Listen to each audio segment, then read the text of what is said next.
ఎవరు నాయకులుగా తెలుగుదేశం నుంచి ఎస్టాబ్లిష్ కావాలన్నటువంటిది చంద్రబాబు గారు డిసైడ్ చేస్తారు. దానికి అనుగుణంగా వాళ్ళ అనుకూల మీడియా, వాళ్ళ సోషల్ మీడియా అంతా ప్రొజెక్ట్ చేసుకొస్తారు. ఎన్టీఆర్ని గద్దె దించాలనుకున్నప్పుడు హరికృష్ణను ముందు పెట్టారు, దగ్గుబాటిని ముందు పెట్టారు.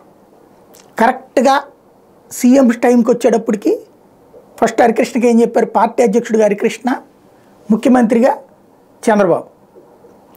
నాయకులకి ఏం చెప్పారు? ముఖ్యమంత్రిగా హరికృష్ణ, పార్టీ అధ్యక్షుడిగా చంద్రబాబు అన్నటువంటిది. ఫైనల్గా చివరిలోకి వచ్చాడు, మేమిద్దరం కాంప్రమైజ్ అయిపోయాం, మీరు ఇట్లాగా అన్నట్టు. దానికి అనుగుణంగానే మీడియా జాగ్రత్తగా మోటివేట్ చేసింది, సిస్టమేటిక్గా నడుపుకు రాగలిగారు. టోటల్ మీడియా మేనేజ్మెంట్ అన్నది ఆ రోజు నుండి ఒక వ్యూహాత్మకం. ఆ తర్వాత 2009 ఓటమి తర్వాత, 2009 అప్పుడు అంటే 2004 ఓటమి తర్వాత 2009 అప్పుడు జనంలో చంద్రబాబుకి ఆదరణ అంతగా కనిపించినటువంటి సందర్భంలో అప్పటిదాకా ఎన్టీఆర్ విగ్రహాలు తీసేసినవన్నీ మళ్ళీ తీసుకొచ్చి ఎన్టీఆర్ విగ్రహాలు పెట్టారు. ఎన్టీఆర్ ట్రస్ట్ భవన్ నుంచి కూడా ఎన్టీఆర్ బొమ్మ తీసేశారు. అది కథ మారింది. అప్పటి నుంచి మళ్ళీ ఎన్టీఆర్ దేవుడు అన్నటువంటిది ప్రొజెక్ట్ చేసుకుంటూ వచ్చారు. అది అయిపోయింది. ఆ తర్వాత 2014 వచ్చేటప్పుడు బాలకృష్ణను ముందు పెట్టారు.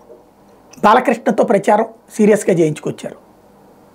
ఇప్పుడు బాలకృష్ణ ఇట్లాగా కాకుండా క్రమంగా నందమూరి కుటుంబం అన్నటువంటిది పక్కన పెట్టాలి. బట్ నందమూరి ఆడబడుచు నారావారి కోడలు కాబట్టి, ఇక్కడ నారావారి ఇంటి అమ్మాయి కాబట్టి ఆమెని హైలైట్ చేయాలి. ఇది ఒక వ్యూహాత్మకమైనటువంటి ఎత్తుగడ.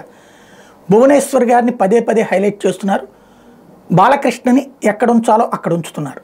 క్రమంగా తెలివైనటువంటి ఎత్తుగడ. ఇదివరకు భువనేశ్వర్ గారు ఎప్పుడన్నా ఉన్నారా ఏది సభల్లో? కొన్ని కార్యక్రమాల్లో పార్టిసిపేట్ చేయడం తప్పించి ఇప్పుడు కంటిన్యూగా ఆమెతో సభలు పెట్టిస్తున్నారు. నిజంగా గెలవాలి, ఇది అయిపోయింది కదా ఇప్పుడు. అది దానికోసం అనుకుంటే అనుకోవచ్చు. అసలు వాస్తవంగా జనం దగ్గరికి ఎవరు వెళ్తానన్నారు? బాలకృష్ణ ఓదార్పు యాత్ర చేస్తానని.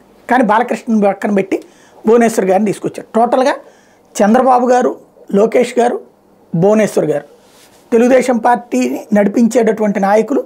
బాబు గారి తర్వాత లోకేష్ గారు, భువనేశ్వర్ గారు. ఇది ఓవరాల్ లేటెస్ట్ అంశం.